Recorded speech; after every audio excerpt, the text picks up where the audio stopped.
Hello friends, ഞാനിപ്പോൾ ഉള്ളത് എൻ്റെ വൈഫ് ഹൗസിലാണ്, പടിയൂർ. വീട്ടിലിരിക്കുമ്പോൾ എന്നെ രണ്ട് അളിയന്മാർ പറഞ്ഞു ചേർത്തായിട്ട് നമുക്കൊന്ന് കറങ്ങിയിട്ടെല്ലാം വരാൻ പറഞ്ഞിട്ട് നേരെ ഇരിട്ടിയിലേക്ക് ഒന്ന് ഇറങ്ങിയാണ്. Iritty eco park, Iritty town, അങ്ങനെ ചെറിയൊരു ഷോപ്പിംഗ് ഒക്കെ ആയിട്ട് ഇറങ്ങിയതാണ്. ബാക്കി കാഴ്ചകൾ നമുക്ക് കാണാം. നമ്മൾ ആദ്യം പോയത് ഇരിട്ടി ഇക്കോ പാർക്കിലാണ്. ഇരിട്ടി ഇക്കോ പാർക്ക് ഞാൻ ആദ്യമായിട്ടാണ് പോകുന്നത്. ഇരിട്ടി ഇക്കോ പാർക്കിനെ കുറിച്ച് പറയുകയാണെങ്കിൽ, സാധാരണ നമ്മളൊരു പാർക്ക് പോകുകയാണെങ്കിൽ ഇത്രയും ഈ മരങ്ങളുള്ളൊരു പാർക്ക് ഞാൻ എവിടെയും കണ്ടിട്ടില്ല. ഒരു കാട് പോലെ ഒരു സ്ഥലം. അപ്പോൾ അപ്പോൾ നിങ്ങൾ വിചാരിക്കും ഫുൾ കാട്, അങ്ങനെയല്ല. ഇവിടെ നടപ്പാതയൊക്കെ ആയി നല്ല വൃത്തിയുള്ളൊരു സ്ഥലമാണ്. അപ്പോൾ നമുക്ക് ഇവിടെ എത്തിക്കഴിഞ്ഞാൽ ഒരു പോസിറ്റിവിറ്റി ഫീൽ ചെയ്യും. രാവിലെ ആയാലും വൈകുന്നേരം ആയാലും എത്ര വെയിലുണ്ടെങ്കിലും ഇവിടെ മരങ്ങളുള്ളതുകൊണ്ട് അത്ര വെയിലൊന്നും ഉണ്ടാവില്ല. പിന്നെ നല്ല തണുപ്പും, അതാണ് ഇവിടുത്തെ ഏറ്റവും വലിയ പ്രത്യേകത. ഇവിടെ ഒരു ടീ ഷോപ്പ് ഉണ്ട്, ഒരു കൂൾ ബാർ ഉണ്ട്. അപ്പോൾ എല്ലാ ഐറ്റംസും ഇവിടെ കിട്ടും.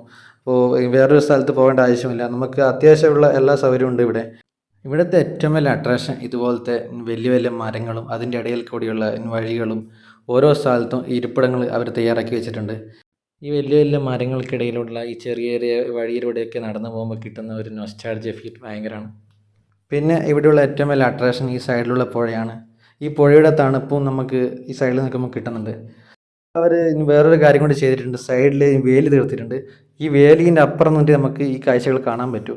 അതൊരു സെക്യൂരിറ്റിക്ക് വേണ്ടി ചെയ്തതാണ്. അപ്പോൾ ചെറിയ കുട്ടികളെയൊക്കെ കൂട്ടി വരുന്നവർ ശ്രദ്ധിക്കാൻ വേണ്ടി ചെയ്ത കാര്യങ്ങളാണ്. അതുകൊണ്ട് അത് വളരെ നല്ലൊരു കാര്യമായിട്ടാണ് എനിക്ക് തോന്നിയത്. എല്ലാ കാഴ്ചകളും കണ്ടു കഴിഞ്ഞിട്ട് ചായയിലും കുടിക്കാമെന്ന് വെച്ചാൽ നേരെ ചായപ്പൊടിയിലേക്ക് പോകുന്ന വഴിയാണ്. അവിടെ എത്തിയപ്പോഴാണ് നമ്മളൊരു ചങ്ങായി കണ്ടത്. ചങ്ങായി പറയും നമുക്കൊന്ന് ഇതിൻ്റെ മുകളിലൊന്ന് കയറി ഈ മേലത്തെ കാഴ്ചകളൊക്കെ കണ്ടിട്ട് വരാമെന്ന് പറഞ്ഞിട്ട് നമ്മളൊന്ന് കയറിയതാണ്. അങ്ങനെ കഷ്ടപ്പെട്ട് സ്റ്റെപ്പൊക്കെ കയറി ഏറ്റവും മുകളിലെത്തി. ഏറ്റവും ടോപ്പിലെത്തുമ്പോഴാണ് ഇതിൻ്റെ ഭംഗി നമുക്ക് കാണാൻ പറ്റിയത്. ആ പുഴേൻ്റെ ഭംഗി പ്രത്യേകിച്ച് ഇവിടെ നോക്കുമ്പോൾ, പിന്നെ മരങ്ങളുടെ യഥാർത്ഥ ഭംഗി നമുക്ക് ഇവിടെ നിന്ന് നോക്കുമ്പോൾ ശരിക്കും കാണാൻ പറ്റുന്നുണ്ട്. പിന്നെ ഈ താഴെ നിന്ന് ചെറിയ കുട്ടികളൊക്കെ ഊഞ്ഞാലാടുന്നുണ്ടായിരുന്നു. അതൊക്കെ കണ്ടിട്ട് എനിക്കും തോന്നി ഒന്ന് ഊഞ്ഞാലാടിയാലോ എന്ന്.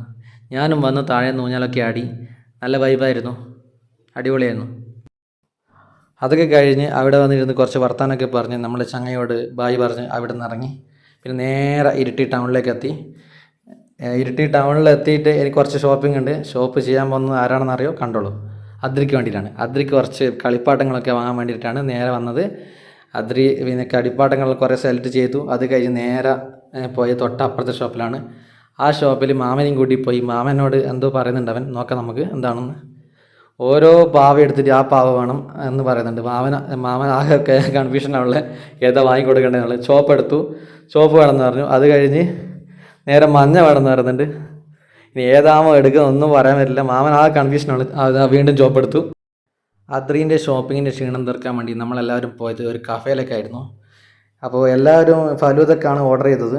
ഞാൻ മാത്രം, എനിക്ക് തൊണ്ടവേദന ആയതുകൊണ്ട് ഞാൻ ഒരു കോഫിയും ഒരു പിന്നെ ബട്ടർ സ്കോച്ചിൻ്റെ കേക്കാണ് ഓർഡർ ചെയ്തത്. അപ്പോൾ ഫലൂദ വേഗം വന്നു. എൻ്റെ ഓർഡർ ചെയ്ത സാധനങ്ങൾ വരാൻ കുറച്ച് ലേറ്റായി. അപ്പോൾ കിച്ചു ഫലൂദയിലുണ്ടായിരുന്ന ഫലൂദൻ്റെ ഒരു ചെറിയ പീസ് എടുത്ത് നമ്മളെ അദ്രിക്ക് കൊടുത്തു. അദ്രി ഇത് കഴിക്കുന്നുണ്ടായിരുന്നു. അദ്രിക്ക് തണുപ്പുമുണ്ട്, അപ്പോൾ നല്ല മധുരമുള്ളതുകൊണ്ട് അവന് നന്നായിട്ട് ഇഷ്ടപ്പെട്ടു. അവൻ നന്നായിട്ട് കഴിക്കുന്നുണ്ട്. കിച്ചും കണ്ണനൊന്നും കഴിച്ചു തുടങ്ങിയില്ല. ഞാൻ ഓർഡർ ചെയ്ത കോഫിയും കേക്കിനും വേണ്ടി ഞാൻ കാത്തിരിക്കലാണ്. ഫലൂദൻ്റെ ചെറിയ പീസ് ഞാൻ അദ്രിക്ക് കൊടുത്തു. പൊതുവെ തണുത്തതും ഇങ്ങനെ മധുരമുള്ളതൊന്നും അദ്രിക്ക് നമ്മൾ കൊടുക്കാറില്ല. കാരണം എന്ന് വെച്ചാൽ അവനത് കഴിക്കേണ്ട ഒരു പ്രായമായില്ല. പക്ഷേ ഇന്ന് നമ്മൾ കുറച്ച് കൊടുത്ത് ടേസ്റ്റ് നോക്കാൻ കൊടുത്തത് അവൻ വാശി പിടിക്കും എല്ലാവരും കഴിക്കുമ്പോൾ, അതുകൊണ്ട് മാത്രമാണ്. അങ്ങനെ കാഫിയോട് ബായി പറഞ്ഞ് ഞങ്ങളെല്ലാവരും അർഷേൻ്റെ വീട്ടിലേക്ക് തിരിച്ചു. ഇരിട്ടിയിൽ നിന്ന് അർഷേൻ്റെ വീട്ടിലേക്ക് ബൈക്കിനാണെങ്കിൽ ഒരു 1/4 മണിക്കൂറിൻ്റെ ദൂരം മാത്രമേ ഉള്ളൂ. ഇനി നമുക്ക് 8:30 മാർക്കോ സിനിമ കാണാൻ എനിക്കും കിച്ചുവിനും പോകാനുള്ളതാണ്. മറ്റേ ആളിന് ആദ്യമേ സിനിമ കണ്ടതുകൊണ്ട് അവൻ വരുന്നില്ല എന്ന് പറഞ്ഞു. അർഷയും അദ്രിയും വരുന്നില്ല. നമ്മൾ 7:15 അർഷേൻ്റെ വീട്ടിലെത്തി. കുറച്ച് റെസ്റ്റൊക്കെ എടുത്ത് 8:30 മൂവി. 8 മണിക്ക് വീട്ടിൽ നിന്ന് ഇറങ്ങി ഉളിക്കലുള്ള SJC സിനിമാസിലാണ് പോയത്. അടിപൊളി തിയേറ്ററാണ്, ഒരു രക്ഷയില്ല. 4K ഡോൾബി അറ്റ്മോസ് ആണ്, കിടിലൻ തിയേറ്ററാണ്. ഞാൻ ഈ തിയേറ്ററിൽ ആദ്യമായിട്ടാണ് വരുന്നത്. അടിപൊളി തിയേറ്ററാണ്, ഒരു രക്ഷയില്ല. ഡോൾബി അറ്റ്മോസ് എല്ലാം കിടിലാണ്. അങ്ങനെ മാർക്കോ സിനിമ അങ്ങനെ കണ്ടിറങ്ങി. അടിപൊളി മൂവിയാണ്, എനിക്ക് നന്നായിട്ട് ഇഷ്ടപ്പെട്ടു. അങ്ങനെ ഇന്നത്തെ പരിപാടിയെല്ലാം കഴിഞ്ഞ് നേരെ വീട്ടിലേക്ക് പോവുകയാണ്. വീണ്ടും അടുത്തൊരു വീഡിയോ ആയിട്ട് കാണാം. ബായ്.